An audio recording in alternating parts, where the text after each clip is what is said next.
Hello friends, দিনটি ছিল 2024-এর শেষ দিন, 31 ডিসেম্বরের দিন। সেদিন আমরা হঠাৎ স্কুলের বান্ধবীরা মিলে সবাই মিলে প্ল্যান করেছিলাম যে একটু ঘুরতে বেরোবো। তো যেমন কথা তেমনই সবাই সাইকেল নিয়ে বেরিয়ে পড়েছিলাম ঘুরতে। একে আমি টেনে টেনে নিয়ে গিয়ে আমার অবস্থা হালাত পুরোই খারাপ হয়ে গেছে। সবাই মিলে মজা করতে করতে সাইকেল চালিয়ে চলে এসেছিলাম চায়ের দোকানে। আমরা সবাই মিলে এতদিন পরে দেখা করেছি, গল্প করবো না হতে পারে? তো এখানে এসে ফার্স্ট গল্প শুরু করে দিয়েছিলাম, দেন সবাই মিলে চা খাচ্ছিলাম একটু। তো আমরা অন্য কিছু তো খাই না, তো চার সাথে চেয়ার্স করে নিচ্ছিলাম। তো চাটা খেয়ে প্রচুর গল্প করেছি, প্রচুর গসিপ করেছি, করে আমরা একটা রিলস বানাচ্ছিলাম যে আমি যাব, সবাই আমার হাতে ফোনগুলো অফ করে দিয়ে দেবে।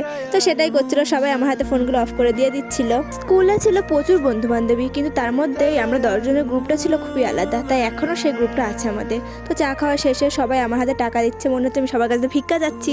তো সবাই আমাকে একটু ভিক্ষা দিয়ে দিল, দিয়ে রাত হয়ে গেছিলো। তো আমরা সেদিন রাত্রিবেলা যা করেছি, বছরের শেষ দিন সত্যি একটা মেমোরেবল ডে হিসেবে থাকবে আমাদের কাছে।